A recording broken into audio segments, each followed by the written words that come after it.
Alors nous sommes aujourd'hui à Istres parce que c'est la journée de la reconversion professionnelle. Sujet extrêmement important. On a des tensions sur le marché du travail. Ça concerne les demandeurs d'emploi, mais aussi qui peuvent avoir des projets de reconversion, mais aussi des salariés qui peuvent avoir envie de changer d'activité. L'AFPA est un des prestataires de formation incontournables sur les sujets de reconversion en formation continue.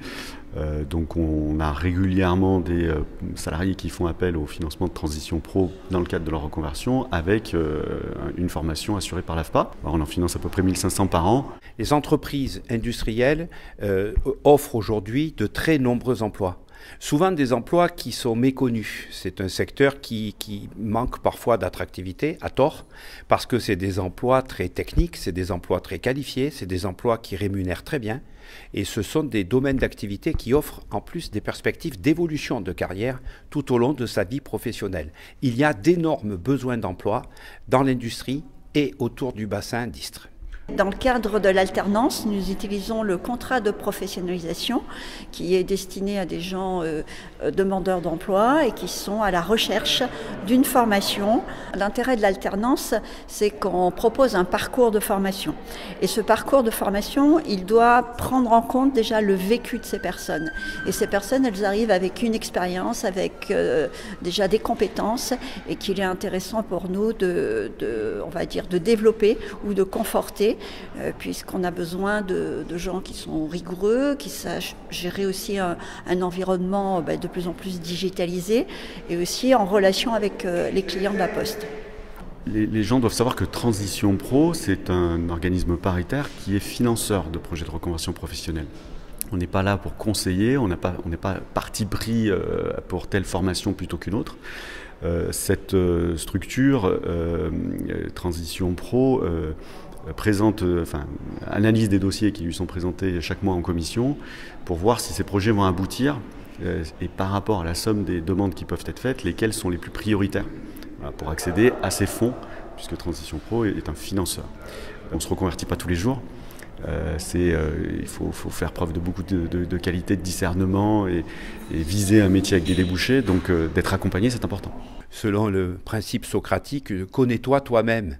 C'est l'occasion, un projet de reconversion, de s'interroger sur ce qui fait vraiment envie, sur ce que sont ses passions, des choses qu'on n'a pas toujours eu l'occasion de suivre dans sa vie et qui peuvent déclencher ce changement. Donc premièrement, la motivation. Là, on peut travailler avec les personnes sur des bilans personnels, bilans professionnels, la recherche de ses points forts pour trouver ce ressort de la motivation. Deuxièmement, choisir le secteur d'activité. On l'a dit, il y a des domaines qui offrent des emplois, c'est des conditions de réussite. Et troisièmement, bien choisir son itinéraire et son parcours. Parce que réussir sa reconversion, c'est se donner les moyens de maîtriser son nouveau futur métier. C'est un coût. Quand on se reconvertit, en moyenne, nous on constate, c'est 6 mois de temps qui doivent être consacrés à cette reconversion. Donc quelle solution on met en face? À la fois pour avoir une rémunération pendant ces 6 mois, et également pour faire face au coût, parce qu'il y a une formation, donc il y a un coût. Voilà, donc le projet de transition professionnelle, le PTP, est un dispositif qui permet d'avoir cette réponse, en tout cas sur ces moyens financiers notamment. Alors avant j'étais militaire, j'ai fait 5 ans dans l'armée de l'air. Ce qui m'a attiré, c'est que le développement web, c'est quelque chose, c'est un domaine auquel je me suis intéressé en autodidacte. Et ça m'a beaucoup plu, donc je me suis dit pourquoi pas en faire mon métier. On a de l'apprentissage de langage de présentation, de programmation, donc on va avoir HTML, CSS, JavaScript, etc. C'est tout plein de langages qui servent à faire différentes choses, mais dans le fond, tout converge vers la création d'un site ou d'une application ou d'un programme. Alors moi avant j'étais paysagiste de métier, j'ai fait 20 ans paysagiste.